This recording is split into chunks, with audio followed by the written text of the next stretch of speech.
En el nombre del Señor les doy la más cordial de las bienvenidas a todos ustedes que nos acompañan en esta nuestra segunda sesión ya de nuestro discipulado general y en el inicio del capítulo 1, del bloque 1 de esto que es el estudio Una iglesia conforme al corazón de Dios.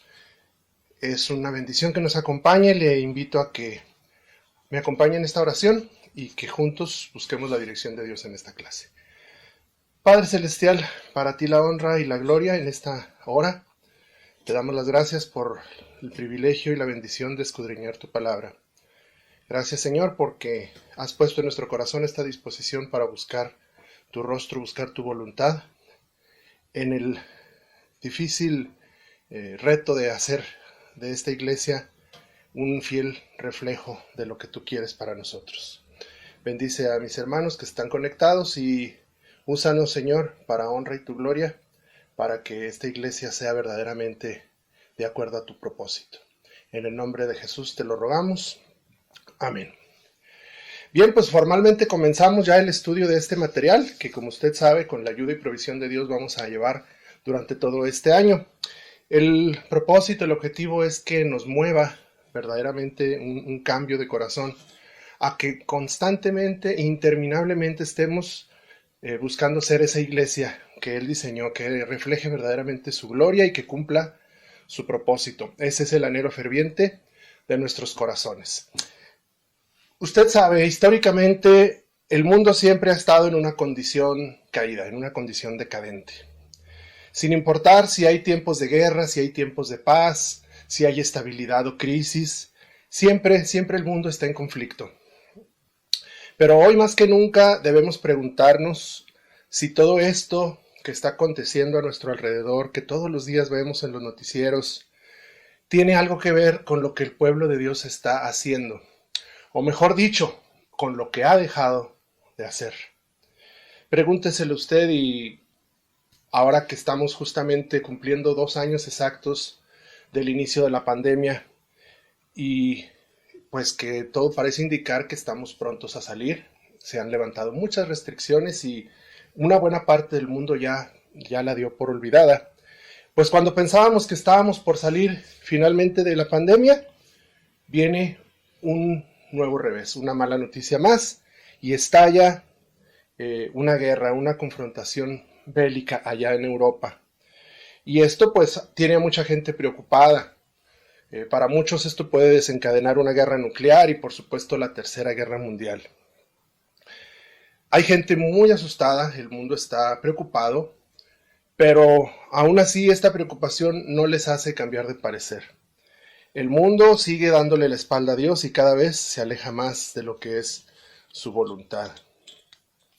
Ante este panorama, ¿cuál es la función que debe cumplir la iglesia? ¿Qué estamos haciendo como pueblo de Dios ante este panorama tan desolador, tan desalentador que se ve hacia el futuro? Pues vamos a comenzar con una actividad. Yo le voy a pedir que tenga a la mano un cuaderno o una hoja, algo con que anotar, y que lleve a cabo las 2 actividades que vamos a tener en el estudio de hoy. Recuerda que esto no tiene el formato de una predicación. Es una clase como si estuviéramos frente a frente, en la cual pues yo le voy a pedir ciertas acciones. Como estamos de manera virtual, pues vamos a tener esa ventaja. Usted puede poner pausa en el video, hacer la actividad y luego continuar con la proyección. Entonces yo le voy a pedir que en una hoja anote las siguientes preguntas. ¿Cuáles son las causas que a su parecer han provocado la situación actual que vive nuestro mundo y nuestro país? Segunda pregunta, ¿cuál es el nivel de responsabilidad que tiene la iglesia como el pueblo escogido por Dios para anunciar sus virtudes en la decadencia moral y espiritual que vive el mundo? Tercera pregunta, para usted, ¿cuál es la principal función de la iglesia en este mundo? En este momento yo le pido que ponga pausa y se tome el tiempo que usted quiera para contestar estas preguntas. Una vez que ha contestado, vamos a continuar. Las 3 preguntas son importantes y en su momento yo le voy a pedir que usted conserve esas respuestas porque las vamos a usar en nuestra retroalimentación. Recuerda que vamos a tener una reunión presencial al final de este bloque para interactuar con nuestras ideas y nuestras respuestas. Las tres son importantes, pero ahorita quiero centrarme en la tercera pregunta. Para usted, ¿cuál es la principal función de la iglesia en este mundo? Yo no sé cuáles fueron sus respuestas, ya en su momento las podré analizar y que usted las pueda compartir con nosotros, pero seguramente se encuentra alguna de estas entre sus respuestas. Si es así, qué bueno, concordamos en algunas, y si no es así, anote su respuesta y luego en su oportunidad nos la comparte. Quiero decirle que por lo pronto ninguna de estas respuestas es incorrecta, todas son válidas, todas tienen su grado de reflexión y por supuesto su dosis de verdad. Pues bien, el bloque y el estudio que hoy comenzamos tienen un título que más que excelente le vino a nuestro panorama actual. El bloque se llama La Iglesia y su función en un mundo caído.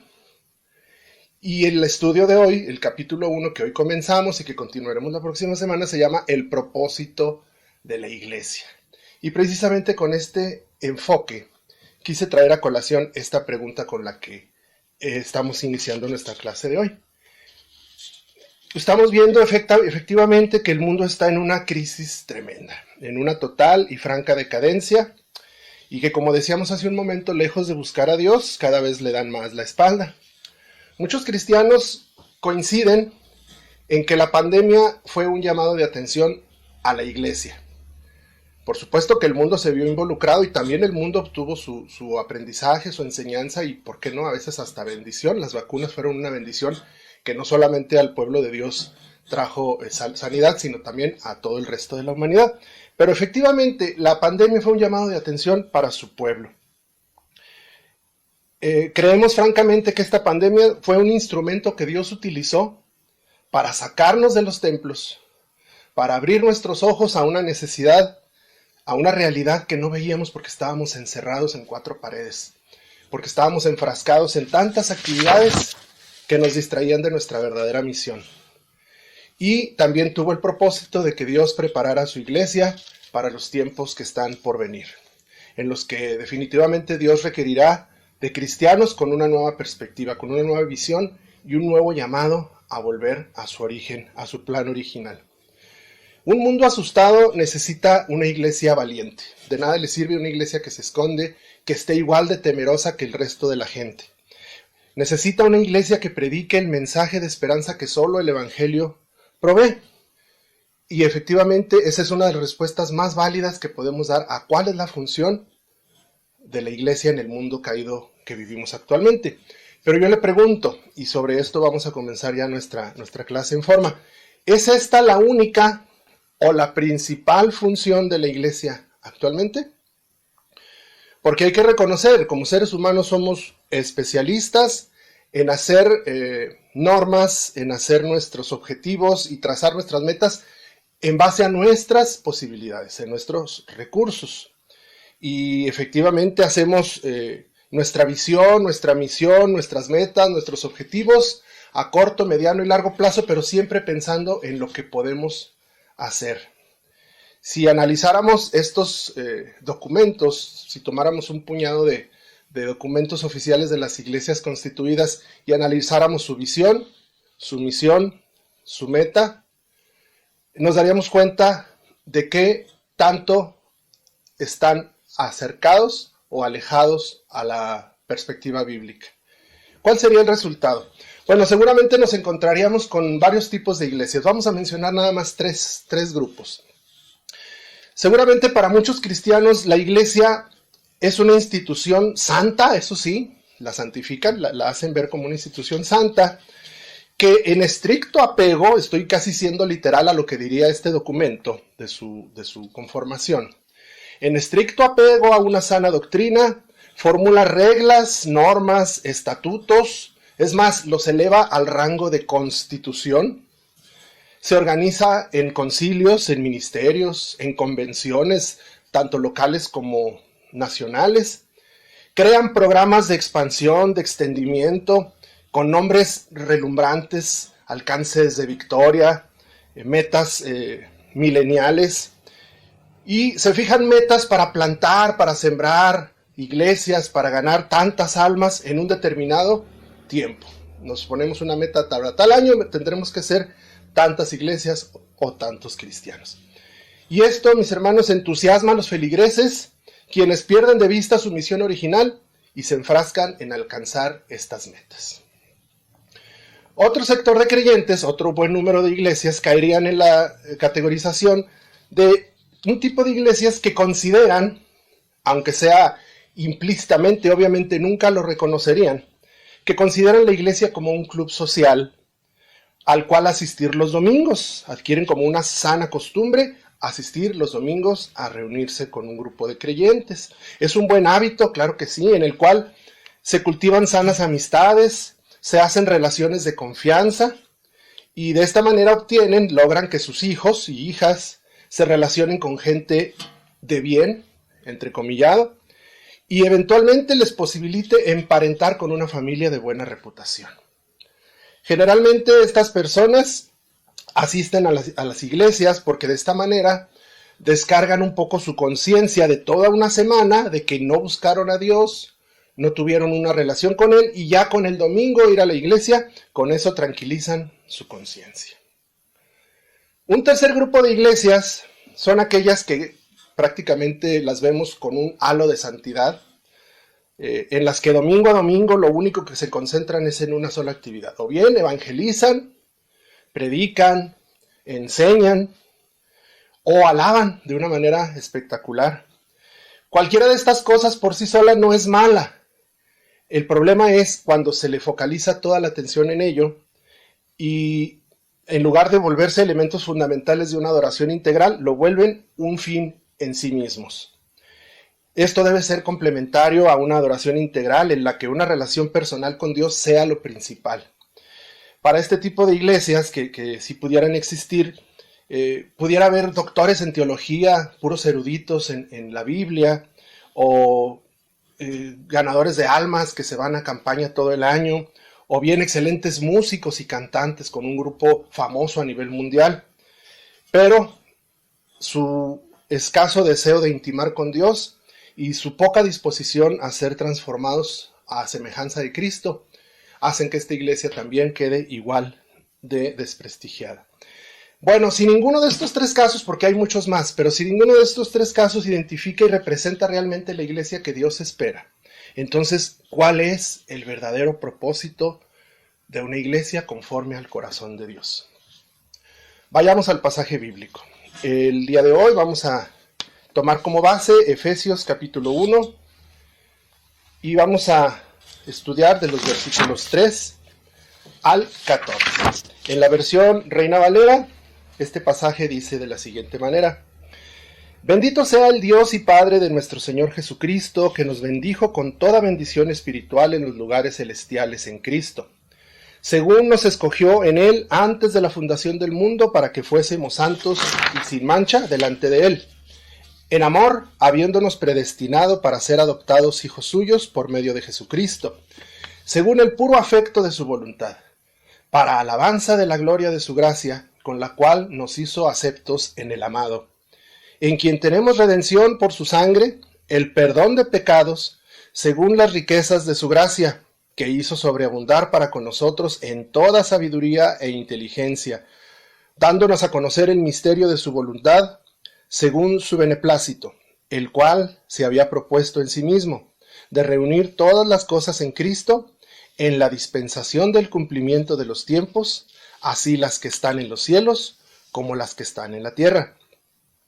En él, asimismo, tuvimos herencia, habiendo sido predestinados conforme al propósito del que hace todas las cosas según el designio de su voluntad, a fin de que seamos para alabanza de su gloria, nosotros los que primeramente esperábamos en Cristo. En Él, también vosotros, habiendo oído la palabra de verdad, el evangelio de vuestra salvación, y habiendo creído en Él, fuisteis sellados con el Espíritu Santo de la promesa, que es las arras de nuestra herencia hasta la redención de la posesión adquirida para alabanza de su gloria. Seguramente usted ya descubrió ¿cuál es la respuesta? ¿Qué es lo que hace que una iglesia sea conforme al corazón de Dios? ¿Cuál es el propósito de la iglesia en este mundo caído? Si no lo ha descubierto, déjeme darle algunas pistas. Este ingrediente debe y puede estar presente tanto en una iglesia chiquita, una iglesia recién nacida, con un puñado de miembros, que no pase de 10 miembros, y debe estar presente también en alguna mega iglesia de 500 o más miembros, con todos los recursos, con todas las posibilidades, tanto financieras como tecnológicas. ¿Qué es? Efectivamente, usted ya lo vio. 3 veces en el texto nos revela el plan de Dios específicamente para la iglesia. ¿Cuál es? Que Dios sea glorificado. Y rápidamente lo analizamos. En el primer párrafo, entre los versículos 4 y 6, vemos que dice, según Él nos escogió antes de la fundación del mundo para que fuésemos santos y sin mancha delante de Él, en amor, habiéndonos predestinado para ser adoptados hijos suyos por medio de Jesucristo, según el puro afecto de su voluntad, para alabanza de la gloria de su gracia, con la cual nos hizo aceptos en el amado. ¿Por qué es para que Dios sea glorificado la existencia de la iglesia? Por la pura gracia, primera razón, por la gracia mediante la cual nos hizo aceptos ante Dios. Acuérdese que nosotros no merecíamos el perdón. Nuestro pecado nos condenaba y nos llevaba con un rumbo inminente a la perdición, al infierno. Y por la misericordia de Dios que envió a su Hijo, y que por ese sacrificio alcanzamos nosotros salvación, adheridos a su sacrificio, en eso consiste la gracia, mediante la cual Él nos hizo aceptos. Ahora nos acepta, no solamente nos amó, sino que nos acepta, así como somos, así como seguimos fallando, porque por la pura gracia de Jesucristo tenemos ahora acceso al trono de Dios. La segunda razón la encontramos en el versículo 12 y 13. Dice el pasaje, a fin de que seamos para alabanza de su gloria, nosotros los que primeramente esperábamos en Cristo. Ahí está Pablo hablando de los judíos. Ellos fueron los primeros que tuvieron el acceso, es decir, ellos tienen la redención en un primer lugar. Y luego sigue diciendo el pasaje, en él también vosotros, ahora le dice a ellos, ¿quiénes son? A los gentiles, a todos nosotros, a los que no somos judíos, pero que no merecíamos por el hecho de ser judíos venir al pueblo de Dios, pero que si, habiendo oído la palabra de verdad, el evangelio de nuestra salvación, venimos a ser adoptados. ¿Sí? ¿Qué es lo que logró esto? Que Dios fuera glorificado. Por la redención de los judíos y por la posterior adopción de nosotros, los que no somos judíos. Y la tercera razón la encontramos en el versículo 14, a partir del 13. En él también vosotros, habiendo oído la palabra de verdad, el evangelio de vuestra salvación, y habiendo creído en él, fuisteis sellados con el Espíritu Santo de la promesa, que es las arras de nuestra herencia. Déjenme explicarle un poquito a qué se refiere Pablo aquí. Seguramente usted ha ido a alguna boda. Y dentro de los protocolos que se hacen ya cuando termina la predicación, en la ceremonia nupcial, el novio le deposita a la novia en su mano unas moneditas simbólicas, no son monedas reales, no tienen un valor monetario. Estos se llaman las arras. ¿Qué está simbolizando el novio con esta entrega? Que él se compromete a que nunca le va a faltar el sustento durante su vida juntos. Esta es una promesa y lo hace delante de la gente, de la concurrencia, para que quede sellado como un compromiso. Bueno, prácticamente lo que nos está diciendo es lo mismo, ¿no? Obviamente esa costumbre no se estilizaba en los tiempos bíblicos, pero es el equivalente. El Espíritu Santo que nos selló cuando vinimos a Cristo es la promesa, por eso dice las arras de nuestra herencia, de que Dios nos va a dar la misma herencia que le tiene prometida a su Hijo Jesucristo. La va a compartir con nosotros. ¿Por qué? ¿Porque la merecemos? ¿Porque nos la ganamos? No, por el puro afecto de su gracia, de su voluntad, porque le plació al Señor. ¿Y esto qué es lo que provoca? Que Dios sea glorificado. 3 veces se menciona para alabanza de su gloria. Cuando en la Biblia algo se menciona 3 veces, se está enfatizando no solo su importancia, sino su divinidad, su origen divino. Acuérdense que Dios es 3 veces santo. Dios es trino. Padre, Hijo y Espíritu Santo. Cuando usted vea en la Biblia una referencia 3 veces, se refiere no solamente al énfasis numérico, sino al énfasis divino. Entonces Pablo está enfatizando este hecho, recordándonos que el propósito de Dios para salvarnos fue que Él sea glorificado. Y gracias a Dios, porque la gloria de Dios, Dios se lleva la gloria a través de nuestra salvación, no nosotros. Nosotros adquirimos bendiciones colateralmente, pero Dios es el que se glorifica a través de la salvación de un pecador como yo y como usted. Entonces, la gloria de Dios se manifiesta en todo lo que es, en todo lo que ha sido, todo lo que será, y no solamente en lo que Él hace, sino también en lo que Él es. Por ejemplo, ¿a qué nos referimos con esto? Dice el Salmo 19:1 que los cielos cuentan la gloria de Dios y el firmamento anuncia la obra de sus manos. Y efectivamente, cualquiera de ustedes que ha visto el firmamento, ya sea en una noche estrellada, en un ocaso o en un amanecer allá en despoblado donde no hay tanta contaminación visual, se ha dado cuenta de las maravillas que Dios creó, y ese firmamento, ese cielo tan hermoso, cuentan la gloria de Dios. Pero fíjense bien, si Él fuera glorificado solamente por lo que creó, pues sí estarían de manifiesto sus atributos de todopoderoso, de omnisciencia, de omnipresencia, de poder, de eternidad. Pero esos atributos lo dejan corto porque Dios tiene unos atributos maravillosos que la creación no refleja. ¿A qué me refiero? El amor, la misericordia, la justicia, la santidad, la gracia, eso no lo refleja la creación, lo refleja únicamente su relación con el hombre. Entonces, por más que la creación, las maravillas de la naturaleza den cuenta de los atributos divinos de Dios, Él quiso usar a su iglesia como el escenario para manifestar sus atributos personales. ¿A quiénes? A los principados y potestades, que son ángeles de distintas jerarquías en el cielo, según nos cuenta Efesios capítulo 3, versículo 10. Entonces, cuando Él nos perdona, cuando Él nos consuela, cuando muestra cada día su gracia, su misericordia hacia nosotros, está manifestando estos atributos maravillosos que la creación no puede dar cuenta. Solamente Dios, en su relación con el hombre, puede manifestar su amor, su misericordia, su justicia, su santidad y su gracia. Dios hace todo para su gloria. Creo que ya nos está quedando claro. Podríamos citar muchos más ejemplos que la Biblia contiene, pero vamos a citar uno más. La iglesia es una muestra más de que Dios hace todo para su gloria. Y muestra de ello lo tenemos en Isaías 43:7, que dice así: todos los llamados de mi nombre, para gloria mía los he creado, los formé y los hice. Recordemos que hace algunos meses o semanas estudiamos sobre lo que es una iglesia. ¿Qué hace a una congregación una iglesia? Recordará usted que vimos ahí el concepto y la definición de iglesia.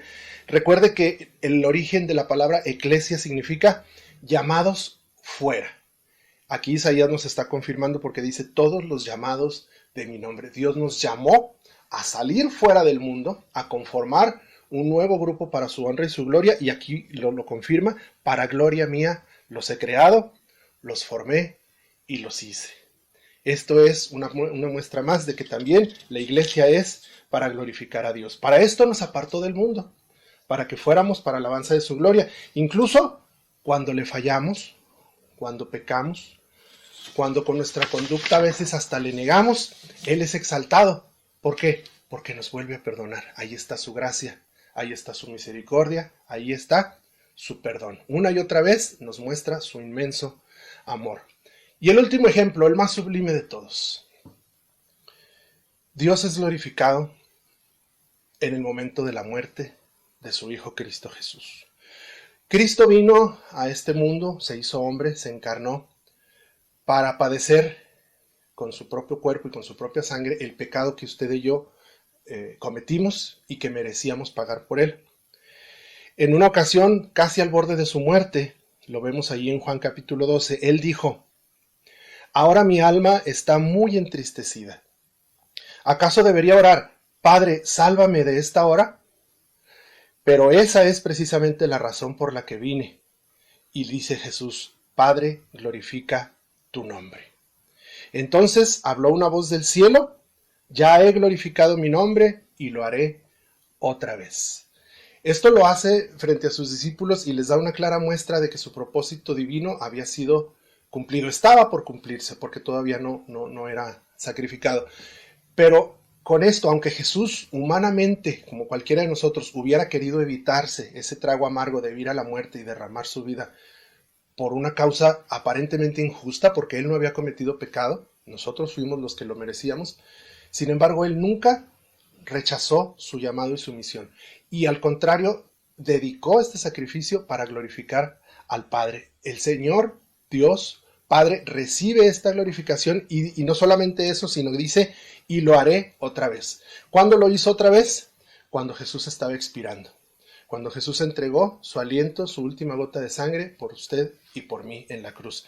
¿Y cuándo lo sigue haciendo? Cada vez que un pecador se arrepiente, cada vez que la iglesia cumple su objetivo de llevar almas a los pies de Cristo, cada vez que un pecador viene a la salvación, Dios se sigue glorificando. Entonces, ¿para qué existe la iglesia, hermanos? Ahí está la respuesta. ¿Para qué? Para que Dios sea glorificado. ¿Cómo?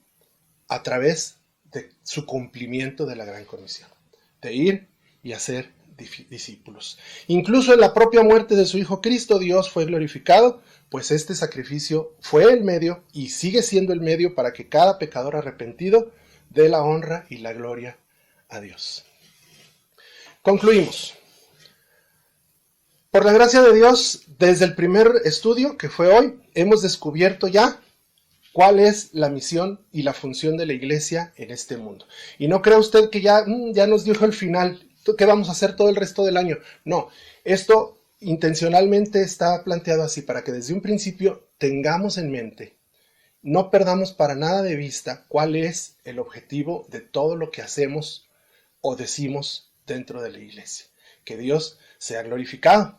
Este estudio, estos esfuerzos, este tiempo que usted le está dedicando a conectarse, a tomar sus notas, lo está haciendo para la gloria de Dios. No lo está haciendo porque tiene que.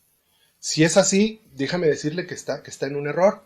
No lo haga como una obligación. Hágalo para que Dios sea glorificado. ¿Cómo? A través de su vida, a través de los cambios que este discipulado le va a hacer en su vida, pareciéndose cada día más a su Hijo Jesucristo.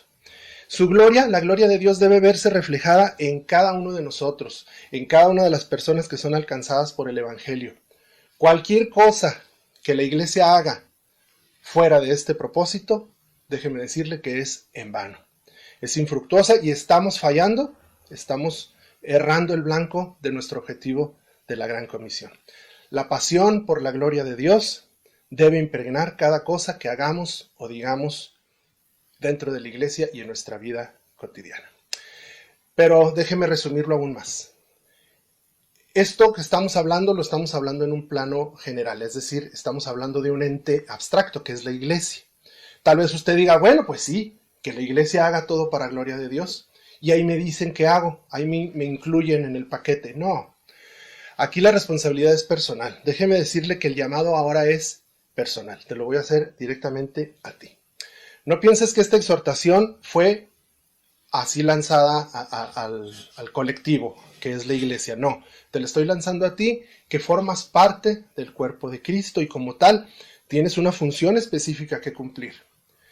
Yo te invito a que a partir de hoy, a lo largo de esta semana, en el momento en que tú estés viendo este discipulado, te hagas ese firme propósito y encamines cada decisión, cada palabra, cada cosa que hagas, incluso que veas, a que Dios sea glorificado. Pregúntatelo, esto que estoy haciendo, esto que voy a decir, esto que voy a ver, ¿glorifica a Dios?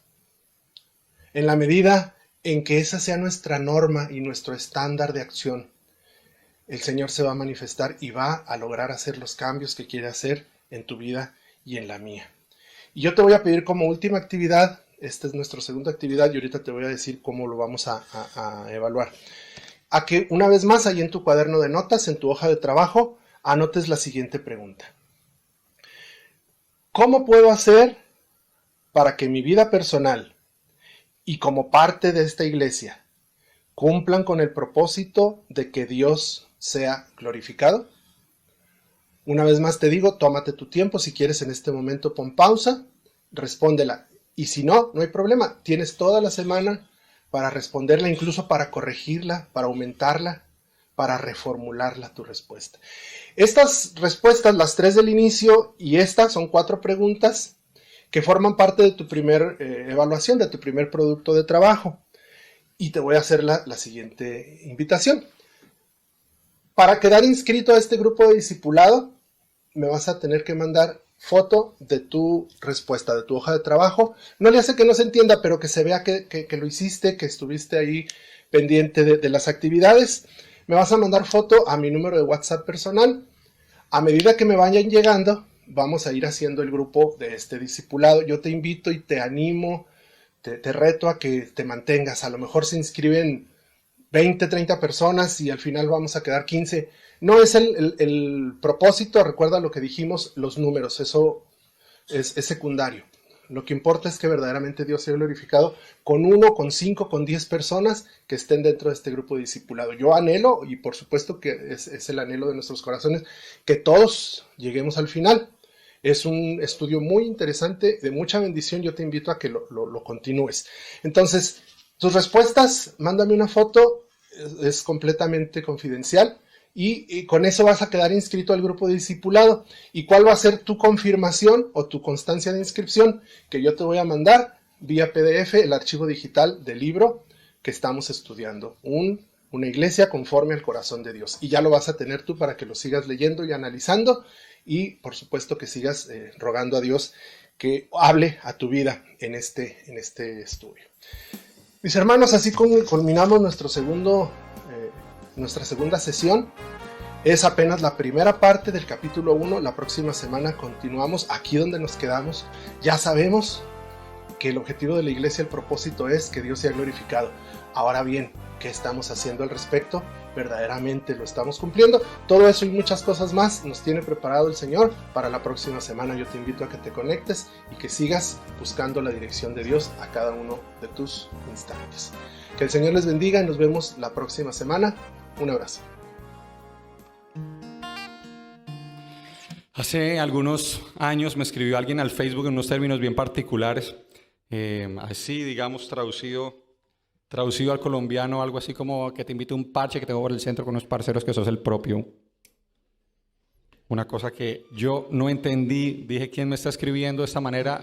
Y cuando fui a ver, era un chico que siente que ha recibido de parte de Dios el llamado de compartir el evangelio a los habitantes de la calle, a la población indigente allá en la ciudad de Medellín. Él quería que yo lo acompañara en una de sus correrías misioneras por el centro de la ciudad. Yo quedé muy impresionado por su trabajo, pero más impresionado quedé cuando veníamos de regreso y le pregunto, Juanpa, él se llama Juan Pablo, Juanpa, ¿vos a qué iglesia vas? Y me dice, mira, voy a tal iglesia, pero en este momento estoy buscando la aprobación del cuerpo de pastores de la ciudad para que oficialmente me permitan ser el pastor de los habitantes de la calle. Me impresionó esa respuesta y de ahí viene esta canción que se llama La Iglesia de Juan Pablo. La iglesia de Juan Pablo queda en el centro de la ciudad. El templo son 2 andenes y una banca de parque es el altar. Un par de ujieres sin dientes chupan pegante al entrar. Y el grupo de alabanza ni una maraca sabe tocar. La iglesia de Juan Pablo podría escandalizar de toda la membresía, tan solo él llega en sobriedad. Los ve y apenas suspira y sigue hablando de Dios. Les lleva pan y canciones y ellos le dicen, pastor,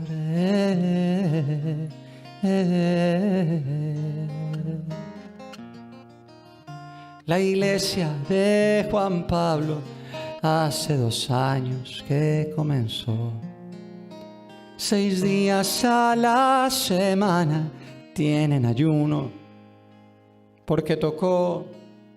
Y él sabe que lo que hace pelea con la razón, Por eso a veces la ignora y mira solo al Señor.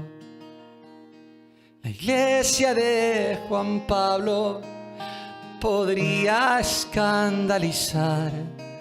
Y eso que aún no te digo, que si te descuidas te pueden robar.